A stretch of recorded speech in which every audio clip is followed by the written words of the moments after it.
നമസ്കാരം. സർക്കാരുമായി ബന്ധപ്പെട്ട അറിയിപ്പുകൾക്കും മറ്റു വാർത്തകൾക്കും വേണ്ടി ഈ ചാനൽ സബ്സ്ക്രൈബ് ചെയ്യാനും തൊട്ടടുത്ത ബെല്ലൈക്കൻ എനേബിൾ ചെയ്യാനും മറക്കാതിരിക്കുക. ആഗോള വിപണിയിലെ എണ്ണവാതക പ്രതിസന്ധിയും വിതരണ തടസ്സങ്ങളും കണക്കിലെടുത്ത് രാജ്യത്തെ പാചകവാതക വിതരണത്തിൽ കർശന നിയന്ത്രണങ്ങളുമായി കേന്ദ്ര സർക്കാർ.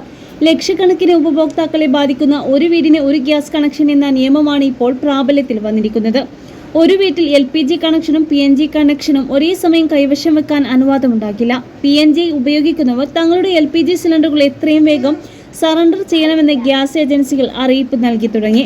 വീടുകളിൽ PNG കണക്ഷൻ ഉണ്ടെങ്കിൽ അവിടെ LPG സിലിണ്ടർ ഉപയോഗിക്കുന്നത് നിയമവിരുദ്ധമാകും. ഇത്തരം വീടുകൾ സിലിണ്ടറുകൾ റീഫിൽ ചെയ്ത് നൽകരുതെന്ന് എണ്ണ കമ്പനികൾക്ക് സർക്കാർ നിർദ്ദേശം നൽകിയിട്ടുണ്ട്. പാചകവാതക വിതരണത്തിലെ ഇരട്ടിപ്പ് ഒഴിവാക്കാനും അർഹരായവരിലേക്ക് മാത്രം ഇന്ധനം എത്തിക്കാനുമാണ് ഈ നീക്കം. പശ്ചിമേഷ്യയിലെ രാഷ്ട്രീയ സംഘർഷങ്ങളും ഹോർമുസ് കടലിടുക്ക് വഴിയുള്ള ചരക്ക് നീക്കത്തിലെ തടസ്സങ്ങളും ആഗോളതലത്തിൽ ഇന്ധന പ്രതിസന്ധിക്ക് കാരണമായിട്ടുണ്ട്. ഇറക്കുമതിയെ വലിയ തോതിൽ ആശ്രയിക്കുന്ന ഇന്ത്യ ഈ സാഹചര്യത്തിൽ ആഭ്യന്തര വിതരണം സുഗമമാക്കാനാണ് നിയന്ത്രണം ഏർപ്പെടുത്തുന്നത്. PNG സൗകര്യമില്ലാത്ത വീടുകളിലേക്ക് LPG ലഭ്യത ഉറപ്പാക്കുക എന്നതാണ് ഇതിന്റെ പ്രധാന ലക്ഷ്യം.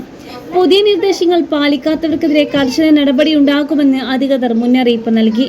മുൻകൂട്ടി അറിയിക്കാതെ തന്നെ LPG കണക്ഷൻ വിച്ഛേദിക്കൽ, പിഴ ഈടാക്കൽ, സിലിണ്ടർ റീഫിൽ ചെയ്യുന്ന സേവനം നിർത്തലാക്കുക തുടങ്ങിയ നടപടികളാണ് ഉണ്ടാവുക. നിലവിൽ ഏകദേശം 50,000-ഓളം ഉപഭോക്താക്കൾ ഇതിനോടകം തന്നെ തങ്ങളുടെ LPG കണക്ഷനുകൾ സറണ്ടർ ചെയ്തതായാണ് കണക്കുകൾ സൂചിപ്പിക്കുന്നത്.